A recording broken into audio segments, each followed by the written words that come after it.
Wanafiki hawapatikani katika jamii ya makafiri bwana, wanapatikana ndani yetu. Tunaswali nao safu moja, tunakula nao sinia moja, tunaishi katika mtaa mmoja.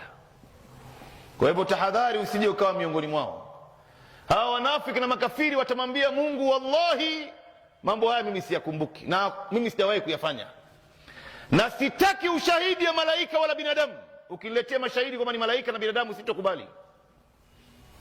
Watoe ushahidi dhidi yangu, siwezi kubali. Ndio hapo Mwenyezi Mungu Subhanahu wa Ta'ala atazitia zipu midomo yao. Al-yawma nakhtimu ala afwahihim wa tukallimuna aydihim wa tashhadu arjuluhum bima kanu yaksibun.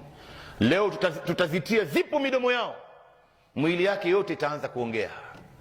Mkono itasema mahali ilipoingiza mkono katika njia ya haramu, ile saini ambayo ilipiga katika mambo ya kutapeli watu na mambo ya kuibia watu. Miguu nayo itasema nilikwenda mahali fulani ya haramu. Tumbo itazungumza niliingiza kitu fulani ya haramu. Macho itaongea, akili itaongea, kila kitu itaongea.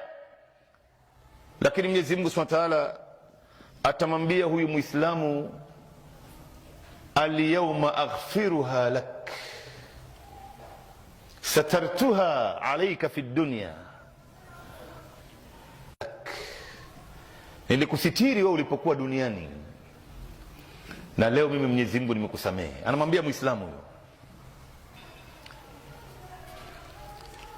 Sasa ikiwa wewe utapita mtihani ya Mungu ukaingia peponi, utaingia peponi ukiwa peke yako, pata kujua hiyo. Na ikiwa utaingia motoni ukiwa peke yako.